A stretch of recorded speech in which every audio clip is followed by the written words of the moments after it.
Good day, family. It's the time you've been waiting for. That's right, Senior Talk with Claire Hubbard, your resource and information show for people getting better with age. Well, I am extremely honored to have my brother Kwesi joining us today. He is a PR guru. He took off his roller skates today because he's been anywhere you want to be, making an impact in our community. Yeah. We're here today because we're on a subject that is universal, and that is the subject of suicide. This is Suicide Awareness Month. But we're going to dive deep into his advocacy on suicide, and more importantly, just how he is healing through tragedy. And gun ceasefire project coming up. He's doing a lot of things that are impacting this country and worldwide. So we're not going to leave anything off the table. But what we want to do now is show you a little bit of our brother in action, then bring him to the mic. Everyone stay tuned. Suicide is the number one social ill in the world, reported by the World Health Organization. That nearly 800,000 people from around the world take their lives each year. Last year, the CDC reported that 49,000 people suicide last year. The Sun-Times, September 23, reported that since the pandemic, there's been an uptick of suicide among Black residents, specifically among Black women. So I understand that dealing with my brother's death, I ought to take up my life several times. That particular poem that I wrote, One Shot Away, it was up for the Grammy Awards Mary Award for Best Song for Social Change. Because writing poetry saved my life, it allowed me to commit, to take my life on paper and not get active in life. So through grace and mercy, God, whatever you're going in through, again, tap in to the God within. Yeah. All right, brother. Please just introduce yourself, and you're not going to be a stranger. You will be joining us again, but introduce yourself to our viewing and listening audience. Yes, I am first and foremost, through the Prince of Peace, all glory be to God. My name is Kwesi Goharo, aka Kwesi the Poet.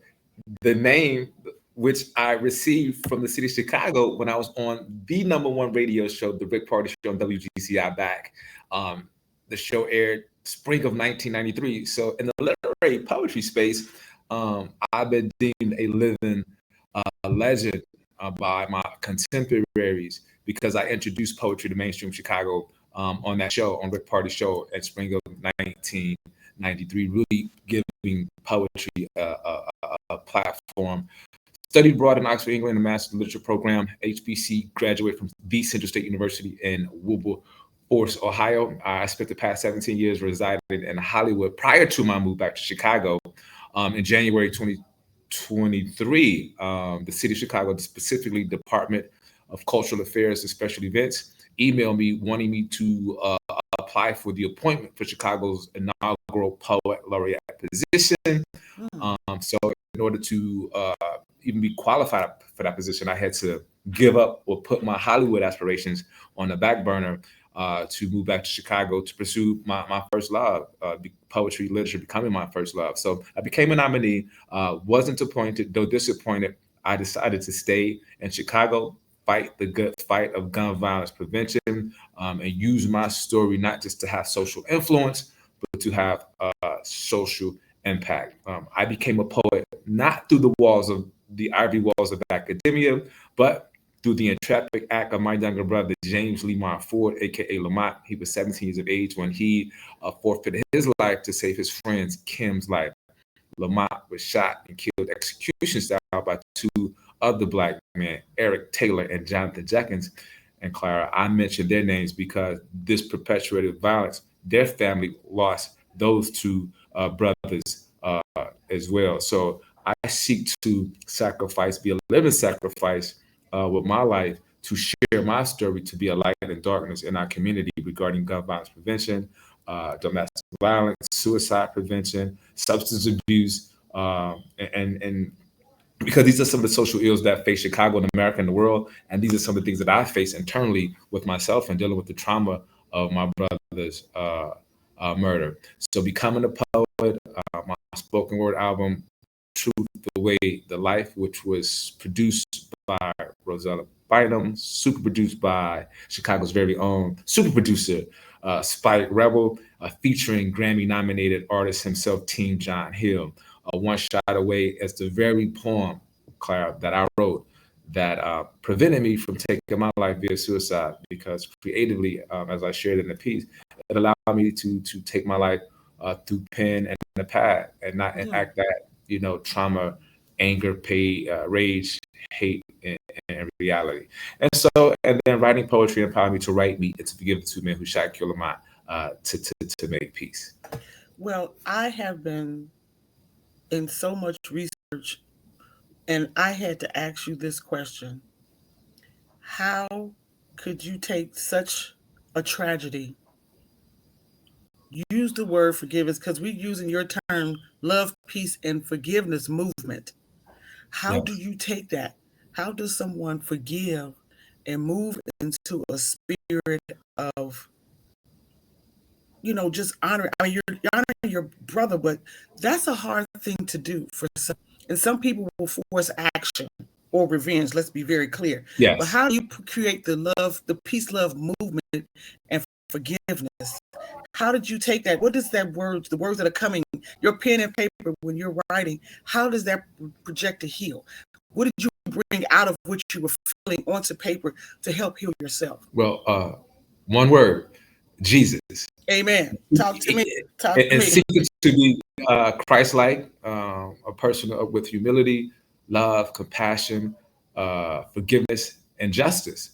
And sometimes that justice is not just court justice; it's moral justice. It's the justice that we can find within ourselves, because our greatest war, as you know, Claire, is the war within ourselves. Yeah. And once we can understand and really tap into our spiritual belief, specifically as Christians, or being a disciple of Jesus, it's I'm not gonna say an easy, task to a journey to walk, but nonetheless, if that is who you believe in, Mhm. it becomes second nature, and it really has been my lifestyle, because I grew up in the church, and one of the first principles you are taught in Sunday school or Bible study is the principle of forgiveness, and seeking to be, Christ-like. And so, I mean, it's corny or cheesy, as it may sound, but simple, one word, Jesus. Amen. There's no mistake about that. That's the real deal. And I say that because I, like you, I haven't that tragedy, but I know what it means to have that root of God in the family, where we Mhm. go to for, i.e., refuge, where we go for our answers, as opposed to Yes. other persons. Some of us Hmm. are just trying to. Well, no, don't.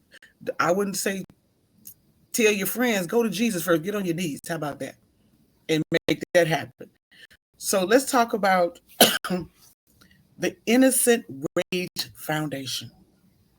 Yes. And see, Claire, I would be completely honest with you. Now, I had no desire to do what I'm doing prior to my brother being killed. Mm-hmm. My degree is in business marketing. My brother was killed my senior year at Central State, January 11th, 1992. I was a senior, and I was actually going to drop out of school or transfer from Central State to come back home to Chicago to be with my mother. But she's like, no, you've come too far, to either drop out or transfer. Finish there. I'll be all right. So I said, well, Mom, I'm gonna drop home every other week to be with you, because after we buried my brother Lamont on January 18th, we moved my mom completely out of the house, because she said, I can't live here, because every Mm-hmm. time someone knocks on the door, she's gonna think it's her son. Sure. So Sure. we moved her in with my aunt Viv, and every other weekend up until I graduated from college, I was driving home to be with my mom. And on June 7th, 1992, Lamont posthumously graduated from Thornton Township High School in Harvey, Illinois, in which my mom received his diploma. So the Innocent Rage Foundation is a byproduct of my book, Innocent Rage. Mm-hmm. Innocent rage, innocent being Lamont was an innocent victim of a violent crime. Lamont wasn't at the wrong place at the wrong time. He was on our block in our community, literally 6 or 7 doors down from my house when Eric and Jonathan pulled up in front of him and Kim on the block in the car. This is about 10:30 at night on that Saturday, January 11th. Lamont and his friends were out doing what teenagers do back then. But back then, you know, it wasn't no cell phones. We barely were just getting into technology with beepers. And so kids actually went home to check in with their parents and say, yo, mom, yo, dad, we at such and such house. We're going to be there watching movies, video games, you know, watching music, you know, videos, or do what kids do, you know, talk jokes about each other. And so Lamont didn't have to check in because my mom had already known he had just left an hour or so earlier, whatever. So she knew where he was. And so as they were waiting for Kim and Lamont, waiting for all their friends to come back, it was about 10, 12 of them, you know. They were sitting waiting, and Eric and Jonathan pulled up on the block in the car. And Jonathan was the driver. Eric got out of the car and approached Kim twice. She thought Eric was going to ask for directions, so she stepped back. And the second time he approached her, he pulled up the sawed-off 12-gauge shotgun. And that's when Lamont intervened and stepped in and said, yo, step back and what's going on. So from that point, Eric turns his attention from Kim to Lamont and forced him in the car with the 12-gauge to his car. So the Innocent Rage Foundation really is a not-for-profit organization with our mission is to educate, empower, and inspire the community on gun violence prevention through the art of poetry. Now, let me ask you, have you had a conversation with the two gentlemen? Or yes. have you just forgiven them? I.e. my debut book, Innocent Rage. Okay, give us that. We're going to get that link, so we need to hear about that. Yes, sir. No, during the murder trial, we was in court for almost 3.5 years. The trial lasted for a week. When they were convicted of first-degree murder, life in prison, we were fortunate. They caught the killers. We got court justice, but I was still looking for an inner peace in which that I only knew didn't come from court justice, because I'm like, my brother's still deceased. I still got to live with this pain, this hurt, this anger, this rage, this hate, this trauma, and I didn't want to live with it for the rest of my life. So one of the very few times, Claire, that I visited my brother's grave site was after the trial had ended. I said, bro, what am I supposed to do with this pain? Like, I physically wanted to be next to him. Wow. So the only way that I could physically, I would just always visit where they took Lamont on 142nd and Lincoln Street in Dixmoor. I would go to that vacant lot or that corner, and I would sit there and meditate there, you know, opposed to going to the gravesite. And so when I was at this gravesite, the spirit said, Kwesi, forgive them. So I said, I forgive Eric Taylor and Jonathan Jenkins for the murder of my younger brother, James for Lamont. I cried like a baby. Yeah. You know, really. Yeah. And then I was very emotional. And then I said, okay, what am I supposed to, asking the spirit, what else am I supposed to do with this? And my spirit said, right. And so I wrote them 2 letters at Cook County Correctional Facility, asking them their permission if I could meet them. The first time they didn't respond to the letter. The second letter, they responded. Jonathan responded with a collect call. Eric, he called collect at this particular time, living with my mother. She answered the phone, Clara. And that wasn't a good moment between my mother and myself at that particular time. Because she was like, boy, how are you going to hide this man who killed my son? Your brother called my house collect. And I said, Ma, I can't live with this pain. You taught us this and bringing us up in the church about the importance of forgiveness. So I told them, I asked them to call me. And so I'm asking if I can go meet him to forgive him. She looked at me with the look of death, handed me the phone and walked out. You know what I'm saying? Like the look of death, like, how dare you? But nonetheless, my mom taught us to be sacrificial. I mean, Lamont could have stepped away when Eric approached a young lady with a gun to shrink him, but he stepped in to protect her. You know, so now, and being quote unquote a living sacrifice and being Christ is my trauma, I said, how can I use my story to be a benefit to myself, the family, and the community at large? And so I through poetry, I share through the Innocent Rage Foundation. We implement certain initiatives. We just reenacted the Innocent Rage Foundation because when I left for Hollywood in 2006, it became deactivated in 2007. And so we're back on the block, back in the community the past 2.5 years with several social impact initiatives, from our Memorial Holiday Weekend ceasefire, poetry and comedy on the block, to a client of mine, KGPR, Rosella Hester Bynum. We produced her holiday toy drive, and some other initiatives that we look to do. But money takes that. Like, have a grant writer procure $2.5 million for the organization, but nonetheless, with the federal cuts, that money has been on hold. So we've had an organization like Habilitated Systems Incorporated come in and help be a brand sponsor with the second annual Memorial Holiday Weekend. And so it's just, I'm in a unique space and seeking to use what has happened to myself, my family, in a way to make myself, my family, and the community at large better. Specifically in our climate today, Claire. I mean, it's nothing but and rage going on. So we need some peace, love, and forgiveness. Every day. I'm gonna say it like the every day. So let me ask you. I have known you for many years before the inception of this show, and I did not know that you personally had a bout with suicide. Is that correct? Yes, and that's the unfortunate thing about dealing with such dark issues, because we don't want nobody to think that we're mentally weak and that we can't handle life. Mm-hmm. And specifically in the Black community, specifically Black men, we don't want nobody to think, oh, we're crazy, we're insane, we can't move through this maze called life. And so, fortunately for me, I found poetry found me. And matter of fact, it kind of started with Rick Party. Met Rick Party December 1992 at a charity event he was hosting. I was working at Celebrity Hair Design Barbershop, and I passed him my car and said, yo, come check me out, you ever need a cut? So he came in January.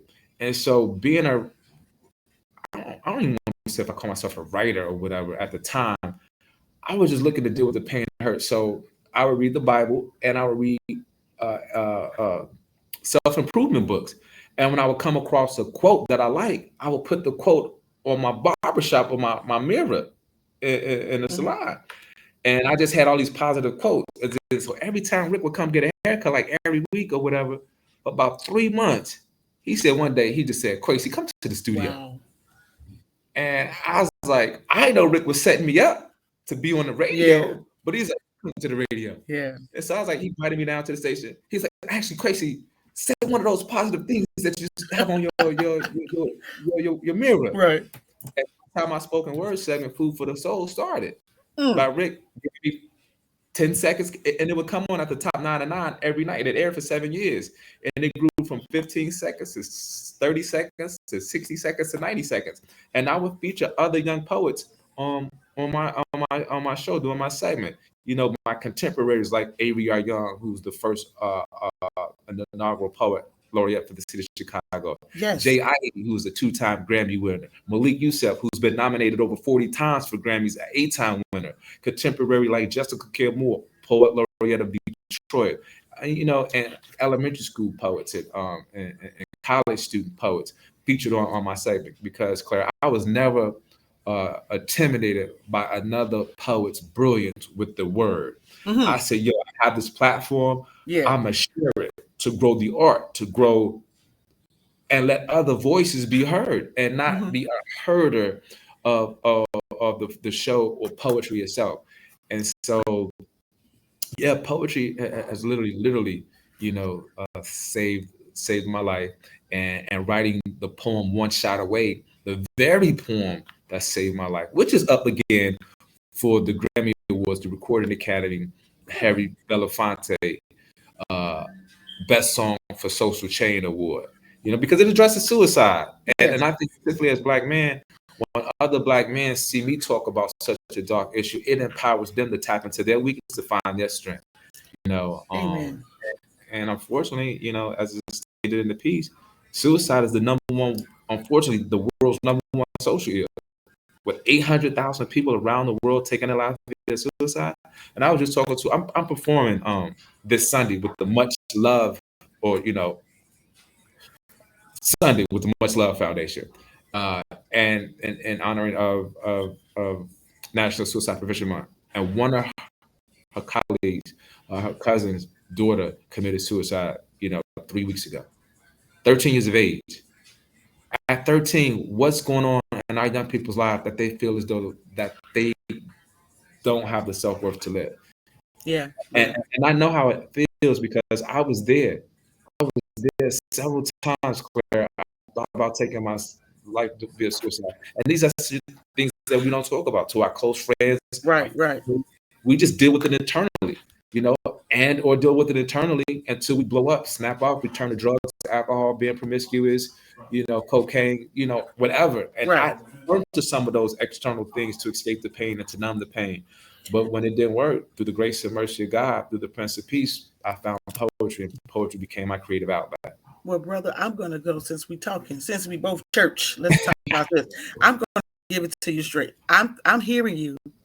And what I am hearing is that you chose Habakkuk, write the vision and make it plain so they can run with it. Yes. And that's what it is. That pen to paper is the vision. Yes. And you've done an exceptional job. So we'll give everybody a little treat on some of your poetry in motion. Everyone stay tuned. You're watching Senior Talk with Claire Hubbard live here on Senior Talk Media. Everyone stay tuned. Don't judge me. I did study abroad in England, but I went to a public school in South Side of Chicago, so my guy. One plus one. Yeah, 1 plus 1 is 3. Yeah. 1 is 3. Because you are who I am, and you make me me. If you can't see, because I just want to be what you want me to be. Because I just want me to be. So I continue to grow in you, but sometimes I want to leave you so my family can have my several loaves of bread and my few fish. But my wish is to be with you, because I need you like the morning needs the sun. And though I cannot see you, you are not the missing me. One, I need you like the ocean needs the stream. So my dream of you being in the I have deserved you. You have kept me like the night from the glow of the moon. And when there's gloom in my earth, your sun, time. But sometimes my mind is so convoluted with these earthly things. But wisdom of you is more precious than the time that you bring. Tell others about you. I tell others about you. I tell others about you. This is how I keep it true to thyself, but you know me better than I. I can't do this by myself. And you told me you were going back. You went back and you will be back. And you went back and you will be back. So I cry out to you by writing to you, because I need you like humans need air. I need you like fish need water. And because of you, I didn't put a long time ago, because I left people for you and my people. 7 seas plus 5 make lakes and 12, so I delve into the depths of my sea, trying to find back in me. And though at times the pressure from the sea does get to me, so please walk this earth in the universe. Your word is born, that you make the last first. I admit, I have been wrong. You have kept me soft and strong. God, I long for you and me. One plus one is 3. Woo! Yeah. Oh my goodness. Oh my goodness. Yeah. Yes, indeed. Yes, indeed. Yes, So, yes. oh, it's been a joy having you. We're just talking now. actually as friends, and definitely we'll be connected in the future. What would be your closing remark and statement to our viewing and listening audience? We're going to get this, and those who are tuning in and watching, this is going to be on multiple platforms, as they say, wherever you get your favorite podcast. It'll be, but definitely do us a favor. Go to Senior Talk Media. It'll be on our homepage. And if you want more information about our brother, we are putting his information scrolling on Instagram at Kwesi the Brand. And we can tell you more about how you can find him. And we definitely want to stay in touch with you, Kwesi, because I'm working on a big campaign now. It's called The Gift of Love and Life. And a couple of days ago, I had on a brother who's president of the Insurance Exchange, and we have a campaign now. It's an insurance campaign that helps families from 15 days up to age 17, a policy for up to $30,000 for only $100. And we're trying to help families to live beyond the 17 years, the days of 17 years. They can keep that policy at the same rate up to age 30 and be protected, and it can help with college and expenses. So it's a whole dynamic. We'll talk further about that, because it's a win. It's a win-win. Yes. You know, we're not projecting. We don't know timing, but we do know that we should have some tools in place in our community. So I am just going to say, it's been a pleasure, brother. I'm thank you for your time and your transparency, and also just sharing the gift of forgiveness. Yes, peace, love, and forgiveness. Yes. It's not easy. It's not. But again, and I was sharing this with a friend the other day. Actually, the walk with Jesus is a little bit more easier than this life in the secular space, because you're constantly challenged and bombarded to be things outside of yourself, to be like others. If we tap into the God within and just truly be our authentic selves and be organically who we are and present that and not a representation of that, we will be better human beings, better friends, better family members, a better society at large. The good news teaches us is that he who does not have control of his own spirit is like a city with broken down walls. And so we have to tap in and control our spirit. One of the fruits of the spirit is self-control. And I think that's the key to life, because when you have self-control, that means you have love for yourself. That means you have joy. That means you have patience. That means you are faithful. You know what I'm saying? So that's me in a nutshell. You know, all glory be to God through the Son, the Prince of Peace, and through my brother's intrepid act of saving his friend's Kim's life, I become who I am, and been able to use my academics, savvy and marketing, and becoming a brilliant poet. And I say brilliant because Miss Gwendolyn Brooks told me, Claire, when I performed with her back in 1997, I was a brilliant poet. You know what I'm saying? So I embrace. That's like Jay-Z putting that chain on Rock on Kanye, or Kobe seeking to be like Jordan. And when you get that, those words of encouragement from your someone you look up to, that spoke life into me. As a young poet, finding my voice and my space in this literary, genre of poetry. So I'm humbled. I'm honored that, I have the story that God has blessed me with to share and be a light in darkness, specifically in this day and time right now. My story is more relevant today than it was when it happened 33 years ago. And my book, Innocent Rage, is more relevant today. If you want to get a copy of the book, it's just me to you. I take it off all digital platforms. I got an album that I've taken off on digital platforms. So just reach out to me, Kwesi the Brand, or go to InnocentRageFoundation.org, InnocentRageFoundation.org. My email there, and my HIP number is there too.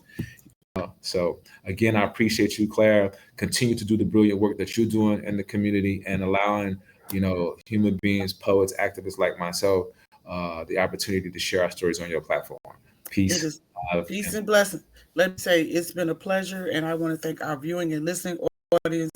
Thank you for making us a part of your day. We're going to get some tips from our brother to share with our viewing and listening audience, because this is a sensitive matter, and some people that you would not presume, even especially on the Hollywood scene, have taken their own lives, and it was a shock. So, and I would say suicide has no demographic. No age limit. No age limit. It's wide open. It's open. Yeah. It's literally the war within ourselves as human beings. And I'm simply saying, we all are poets. We all have a story to tell, and we all have access to a pen and pad. So if you just you don't have the right to be a poet. You just write journal just to let out those emotions. Yes. Because Claire, love can make you do some crazy things. And if you don't know how to express that feeling, somebody break your heart, or you're in love with someone, and you don't express that, you stalking people on cyber, on social media, you pull it up at their house, their job, just doing ill things. So if you don't know how to express love, you could put yourself, compromise yourself. So writing poetry, journaling, though again, it may be cheesy, people like, I'm not gonna, I don't even like poetry. Yeah, if you like rap music, you like poetry. You like country music, you like poetry. If you like hip hop, rock music, you like poetry. Because you take the genre of music away, and the words on the page itself is a poem. So we all like poetry. Absolutely, we all have something to say. Right. Just right. I'm telling you, when you write it out, it's liberating, it's self-freeing, and forgiveness is not about the person who caused you the pain and hurt. It's truly about you freeing yourself from that emotional bondage, being in that self-pity party, and being behind those emotional bars of pain, hurt, anger, rage, hate, and trauma. So forgiveness is truly about you, the individual, and not the person that committed such a horrendous act or caused you pain and hurt. You know what I'm saying? And most of the time, the people who will hurt you are the people within your own community or your family, the first to betray you. Heck, Jesus was betrayed by Peter 3 times, yes, betrayed by Judas. Joseph betrayed by his brothers. Heck, Eve beguiled or betrayed Adam. In the garden. You know what I'm saying? So, but when you learn these things spiritually, you understand life and the emotional behavior of human beings who are not tapped into their God, or even if you get tapped in. Sometimes as human beings, we become emotional and we don't display self-control. So what did Jesus teach the disciples? How many times you forgive? Jesus like 7. He's like 7? Oh, I could do that. No, 70 times 7. That's right. So that means regardless of how many times your brother hurts you, you forgive them. Now, you don't have to break bread with the brother all the time, but you might have to love them from afar. Because you don't want to be nobody's emotional, spiritual doormat either. You know what I'm saying? But again, forgiveness is about you and letting that person know that, yo, I love you, but we can't interact like we used to no more because you betrayed me too many times. But you still forgive them, and you just keep. And it doesn't even have to be in that realm of violence, but just in things in common day. Somebody may hurt you physically or mentally or said some harmful words. Just take the time to, first of all, sit still and count. As they say, get yourself together. And just say, this is not going to be impacting me.